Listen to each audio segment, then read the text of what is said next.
మన మర్రి golden diamonds లో మీరు కొనే ఆభరణాలపై నో జీఎస్టీ, కేవలం 1% నుండి 11% వరకు మాత్రమే గల VA, ఆపై జీరో మేకింగ్ ఛార్జెస్ ఇంకా నో జీఎస్టీ. మర్రి గోల్డెన్ డైమండ్స్. నేడు యాదగిరిగుట్ట వెళ్లనున్న ముఖ్యమంత్రి రేవంత్ రెడ్డి 100 కోట్లతో చేపట్టే అభివృద్ధి పనులకు శ్రీకారం చుట్టనున్నారు. గుట్టపై సంప్రదాయ వేద పాఠశాల భవనానికి శంకుస్థాపన చేయనున్నారు. కంచికామకోటి పీఠాధిపతి శ్రీ శంకర విజయేంద్ర సరస్వతి స్వామి సమక్షంలో ఆ క్రతువు జరగనుంది. సీఎం పర్యటన దృష్ట్యా అధికారులు పటిష్టమైన ఏర్పాట్లు చేశారు.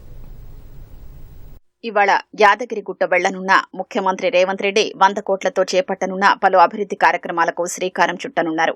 హైదరాబాద్ నుంచి నేరుగా యాదగిరిగుట్ట వెళ్లనున్న ఆయన ఉదయం 8:40 నరసింహుణ్ణి దర్శించుకోనున్నారు. అనంతరం భూమి పూజ, శంకుస్థాపన చెయ్యనున్నారు.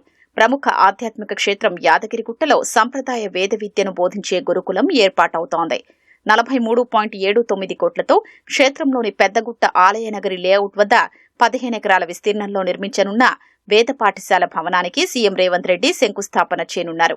కంచి కామకోటి పీఠాధిపతి సమక్షంలో ఆ కార్యక్రమం జరగనుంది.